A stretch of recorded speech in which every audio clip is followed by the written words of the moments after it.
حي على الفلاح.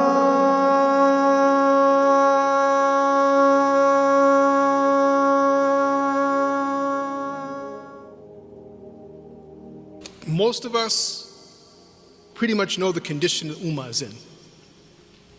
And if I was to ask whose fault it is and whose responsibility it is for the Ummah being in the condition it's in, I will probably get 150 to 200 different varied responses. But I would challenge that nobody that if I was to pose that question to would get up and say, the condition that the Ummah is in is because of me. And you know, when men came to Ali ibn Talib during the times of the fitna, and they said, Ya Amir al-Mu'mineen, how come during the time of Umar everything was going well and the deen was expanding, money's flowing, zakat's coming in, they have abundance of everything else, whereas now, this is during the times of Ali ibn Talib, we have nothing but fitna. But Ali retorted, during the times of Umar ibn Khattab, may Allah be pleased with him, he had people like me following him, whereas now I have people like you.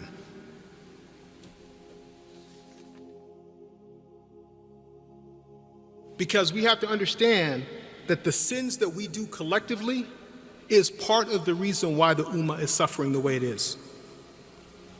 From the sister who's being assaulted in Syria, to the Uyghur Muslims who are being sent to concentration camps, to the Rohingya who's sitting out on the outskirts of Bangladesh, expelled from their lands, to the genocide that we see going on in Gaza. All of it is part of the same thing. And I can go on and on and on. All are affected by the sins that we do individually and collectively. Allah states corruption has appeared on land and sea. Why? Because of the deeds that our own hands have earned. He further says in another ayah, closest translation, that indeed Allah will never change the condition of a people, good or bad, until they first change what is within themselves. So if we want to be effective at helping the Ummah, at helping the Muslims, whether it's Philistine or beyond, we have to look at ourselves first and foremost and see what we need to give up and what we need to establish to get us closer to Allah subhanahu wa ta'ala. And the proof of this can be found in the story of Bani Israel during the time of Musa alayhi salam. There was a drought. Everyone's suffering. With no water means plants are dying, animals are dying, even people are about dying. This is happening to these people when they have a prophet living amongst them. So Moses and his people go to the desert. Moses raises his hands and says, Ya Rab, you can see the condition of the people. You are our Lord, we're asking and begging you for rain.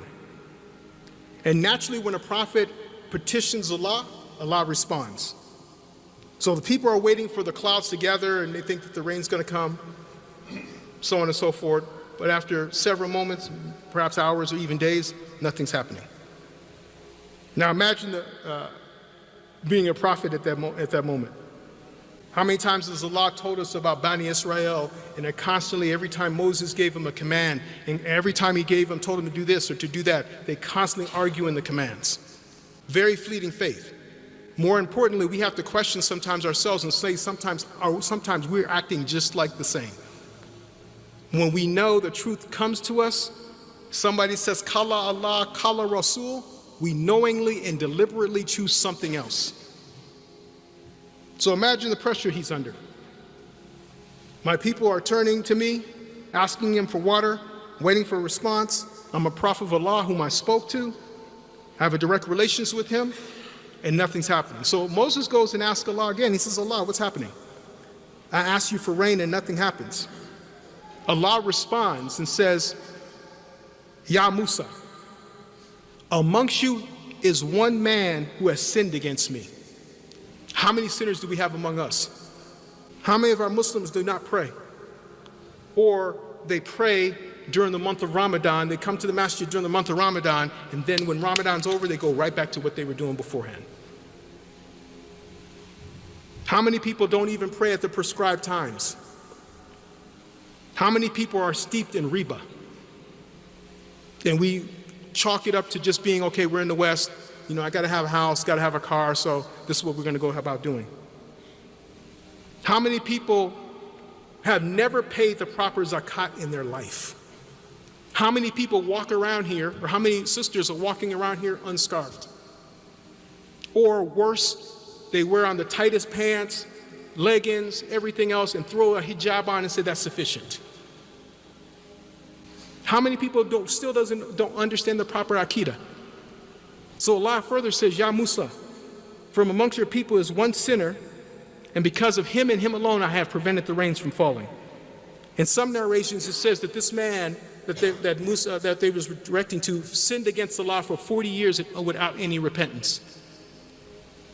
So you can talk to me as much as you want to about social justice, human rights, being progressive, international law, all that stuff. It doesn't change the fact that Allah decides in this situation with the prophet amongst them to withhold rain from a whole group of people because of one man. One man. So Musa goes and addresses his people and says, from amongst you is a person is a sinner, and because of him, Allah has deprived the rains.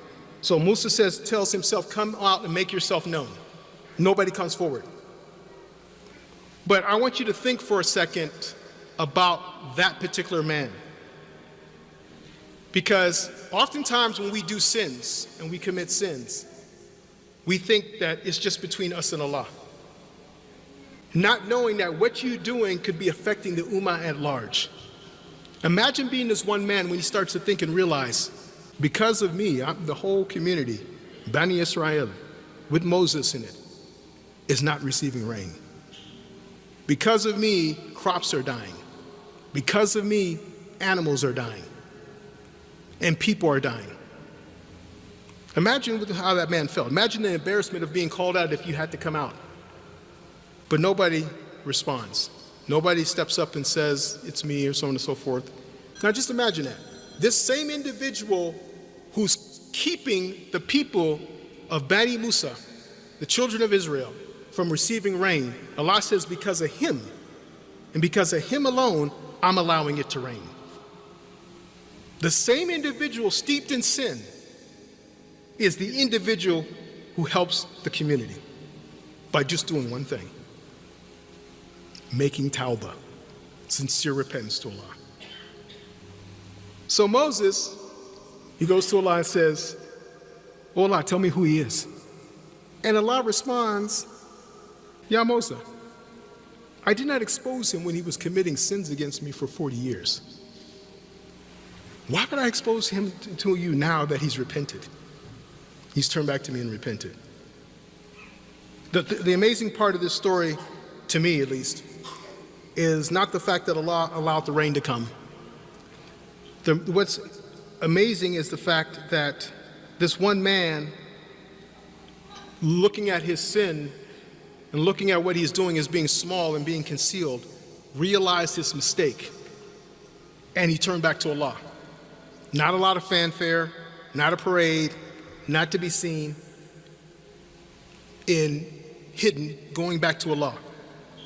I find it interesting in this man, he was man enough to admit it, at least to himself and to Allah, that he was the one that was calling this, that he was a man enough to reform, that he was a man enough to sit back and do the tawbah that is necessary to help his people, and that he didn't just continue on his shortcomings. And this is an example for a lot of us.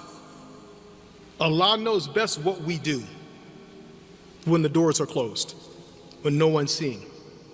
But also Allah is always Ghafur Rahim. He's always willing to be abundant in repentance and acceptance of the repentance. So we have to be prepared to stand up and say, these actions that I was doing, maybe I should give these things up. Maybe I should stop doing this. Maybe I should improve upon that. Maybe I should implement more of the sunnah, implement more of the deen. Because if we sit back and reflect, When Allah says, وَأَصْرِ إِنَّ الْإِنسَانَ لَفِي خُسْرٍ إِلَّا الَّذِينَ آمَنُوا وَعَمِلُوا الصَّالِحَاتِ وَتَوَاصَوْا بِالْحَقِّ وَتَوَاصَوْا بِالصَّبْرِ. Imam Shafi'i said that if this was the only thing that was revealed in the Quran, this would be sufficient. And it translates loosely to, by the token of time and through the ages, verily man is at loss. Allah is saying that everybody in here is at a state of loss. And then He gives a condition for the ones who are not. Illa, except those who do what? Believe. Not just lip profession of belief, but belief and righteous deeds. Not just righteous deeds, no belief. Not belief with no righteous deeds, both. And then he even puts more conditions on it. Okay, once you believe, once you start implementing the righteous deeds, you have to call people to the truth. You can't just hold it in yourself. We have neighbors and people that's all around us, and we never even try to attempt to give them dawah. We have to call them to the deen. Call them to give up their worship of creation and come back to the worship of the Creator. And if you do that, you're going to be injured. You're going to be slandered. You're going to be spoken of ill. And that's where the sabr comes in. And the interesting thing about this particular surah is that all 4 conditions have to be met in order for you to be the person that's not at loss. Not 3, not 2, and not 1. All 4 conditions have to be met. إِلَّا الَّذِينَ آمَنُوا وَعَمِلُوا الصَّالِحَاتِ وَتَوَاصَوْا بِالْحَقِّ وَتَوَاصَوْا بِالصَّبْرِ. All 4 conditions have to be met. Otherwise, we are still going to be in a condition or in a position of being at a loss.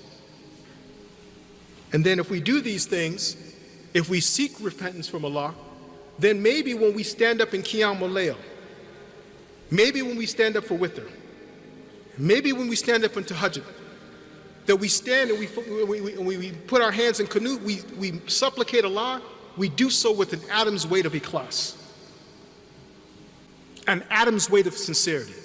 And you'd be surprised how much of an atom's weight of sincerity we'll have upon the Muslim Ummah in general.